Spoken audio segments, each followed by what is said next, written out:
Hi, நான் நேத்திரனோட அப்பா. So என்னோட இன்னொரு கிட் ரிதன்யாவும் இங்கே தான் படிக்கிறாங்க. ஸோ துரோணா ஸ்கூலில் அவங்க லாஸ்ட் 2 இயர்ஸ் நேத்திரன் படிச்சுட்ருக்கிறாரு. பொண்ணு 1 இயராக படிச்சுட்ருக்குறாங்க. இப்போ துரோணா ஸ்கூலோட ஃபீட்பேக் அப்படின்னு நான் எதாவது சொல்லணும் அப்படின்னா, ஃபஸ்ட்டு விஷயம் friendly nature. So student teachers relationship நல்லா இருக்குது. இப்போ ஒரு பயம் இல்லை யாரு கூடவும். ஸோ யார் கூட போய் பேசணும், டீச்சர்ஸ் கூட பேசணும் அப்படின்னா ஃப்ரெண்ட்லியாக அப்ரோச் பண்ணுறாங்க. So that is well for their development. எதாக இருந்தாலும் ஈஸியாக பேசிக்கிறாங்க, சொல்கிறாங்க. அதனால் ஸ்கூலுக்கு வர்றதுக்கு ஒரு தயக்கம் இல்லை, பயம் இல்லை. ஸ்கூலுக்கு போகிறதுக்கு ஆசைப்பட்டு வர்றாங்க. அதுவே எனக்கு ஒரு பெரிய விஷயமா இருக்குது. அடுத்த விஷயம் அவங்களோட ஃபுட் ஹேபிட்ஸ். ஸோ ஸ்கூல் இங்கே ஒரு நல்ல நியூட்ரிஷன் அண்ட் ஹெல்த்தி ஃபுட்டு கொடுக்குறாங்க. இது வரைக்கும் லாஸ்ட் 2 இயர்ஸில் பையனும் சரி பொண்ணும் சரி இது வரைக்கும் ஃபுட்டு எனக்கு இப்படி ஒரு பிரச்சனை பண்ணுச்சு, எனக்கு பிடிக்கல அப்படின்னு சொன்னதே கிடையாது.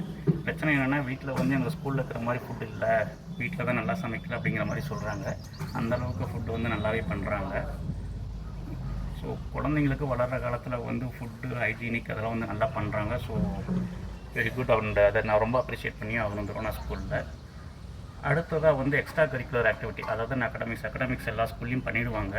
அதர் தென் அகடமிக்ஸ் ஒரு எக்ஸ்ட்ரா கரிக்குலர்னு வர்றப்போ நான் உண்மையை தான் சொல்கிறேன். இது நேத்திரன் அவர் எதுவுமே செஸ் விளையாட தெரியும் அப்படின்னு எனக்கு தெரியாது.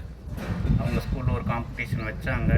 திடீர்னு அதில் அவர் அவுட் ஸ்மார்ட் பண்ணாதான் ஸ்கூலில் தான் கூப்பிட்டு ஃபீட்பேக் கொடுத்தாங்க.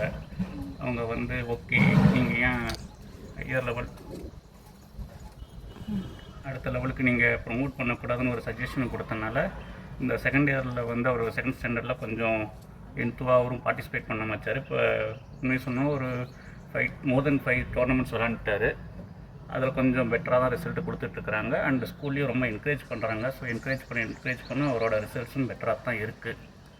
இதையெல்லாம் தாண்டி ஓவரால் பார்த்திங்கன்னா லாஸ்ட் இயர் ஸ்டூடெண்ட்ஸ் கை செக்அப் பண்ணாங்க. இது எப்படின்னா அவங்களோட நம்ம என்ன யோசிக்க மாட்டோம், நம்ம பசங்களுக்கு கண் எப்படி இருக்குது அது அவங்கள கம்ப்ளைண்ட் பண்ணக்கூடிய வயசு கிடையாது. பட் ஒரு ரொட்டீன் செக்அப் பண்ணுறதுனால அதோட ஃபீட்பேக் எங்களுக்கு ஒரு நல்ல இம்பேக்ட் கொடுத்துச்சு. So they are doing very good.